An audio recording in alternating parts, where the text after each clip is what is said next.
Эта история произошла несколько лет назад с местным стариком по имени Тарас. Он всю жизнь прожил в лесу. У него не было жены, она умерла много лет назад. Его дети давно выросли и разъехались по разным городам. Периодически они навещали старика.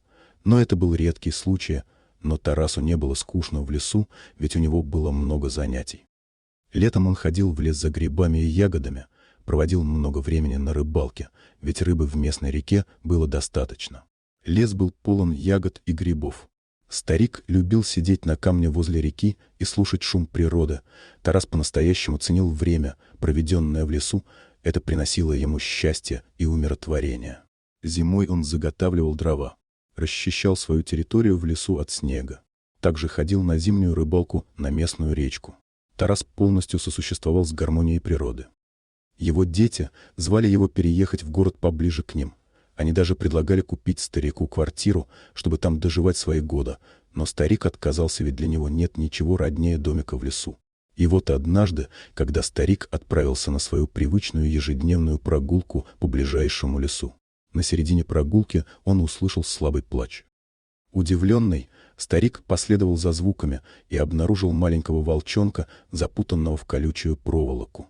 Волчонок был ранен и бледный, и его глаза выражали страх и боль.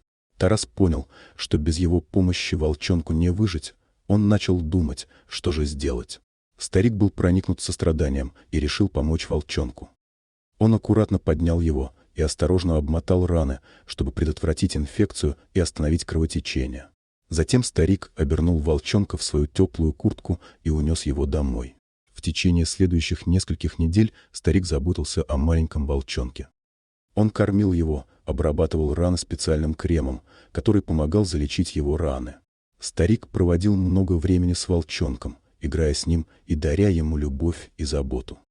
В первый день волчонок был сильно напуган, но постепенно начал привыкать к старику, а потом и вовсе вовсю носился по хижине деда. С каждым днем волчонок становился сильнее и здоровее. Его раны заживали, и его шерсть становилась блестящей и шелковистой. Он стал все больше и больше доверять старику, между ними образовалась родственная связь.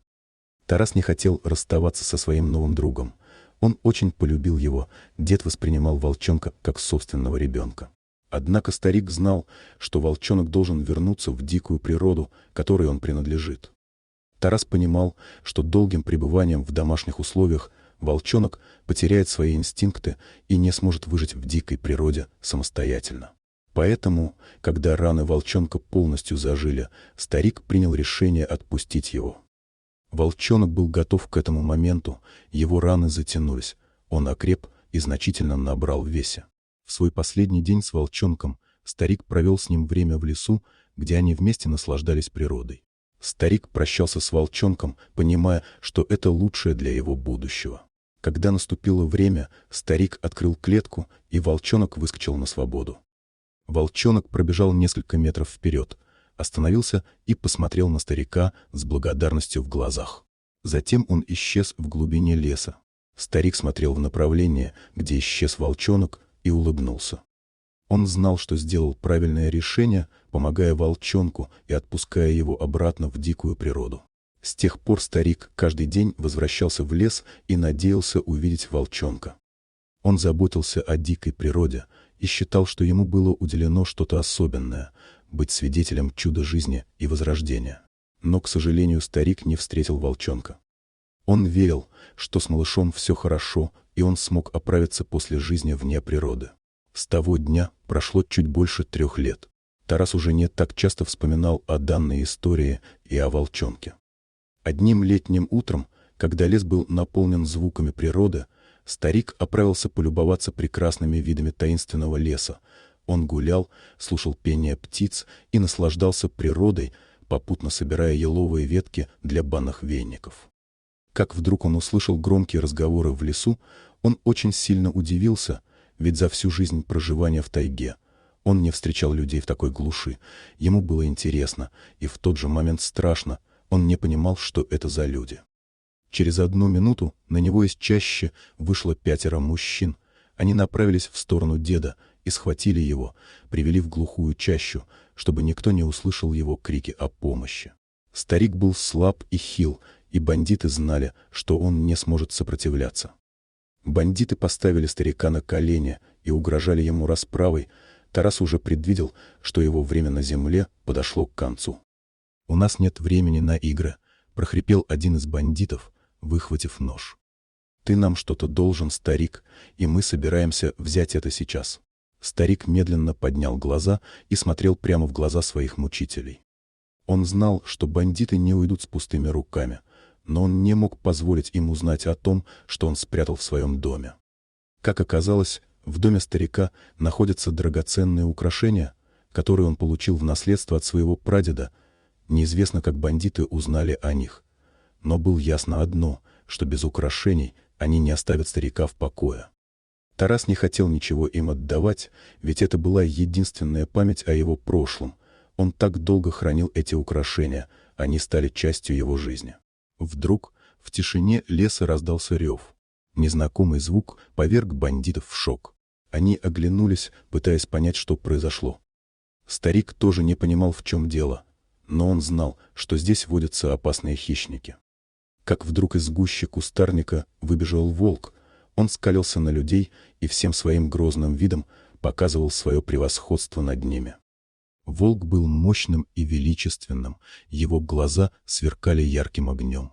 Старик узнал волка сразу. Это был тот самый волчонок, которого он спас много лет назад. Волк не забыл, как старик спас его, и теперь он решил отплатить долг. Он взглянул на старика, словно спрашивая разрешения, и впервые за много лет старик улыбнулся. Он знал, что волк не оставит бандитам шанса. Волк рванулся вперед с громким ревом, заставив бандитов отступить. Они были ошеломлены и не ожидали такого поворота событий. Волк бросился на одного из бандитов, своими острыми зубами закусил его за ногу, и бандит закричал от боли. Другие бандиты попытались остановить волка, но он был слишком быстрым и ловким. Волчонок прыгал с одного бандита на другого, нанося им смертельные укусы. Бандиты кричали и паниковали, не зная, что делать.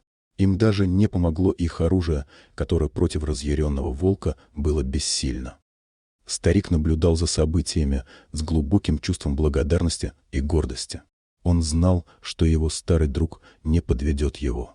В скором времени бандиты поняли, что они не в состоянии справиться с волком, и бесславно побежали прочь. Волк кинулся вдогонку за бандитами, но убивать их не стал, и они спешно покинули лес. Когда все закончилось, волк вернулся к старику и лизнул его по руке. Старик погладил его по голове и сказал: «Спасибо, старый друг. Ты спас мне жизнь, и теперь мы в расчете».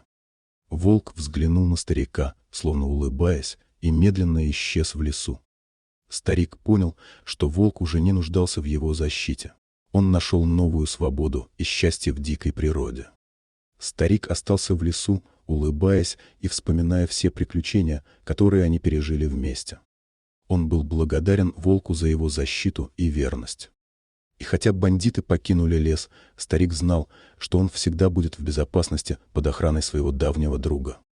Вот такая удивительная история произошла со стариком по имени Тарас. Все мы с вами знаем, что волки – очень опасные существа, но в редких случаях они помнят добро и способны прийти на помощь.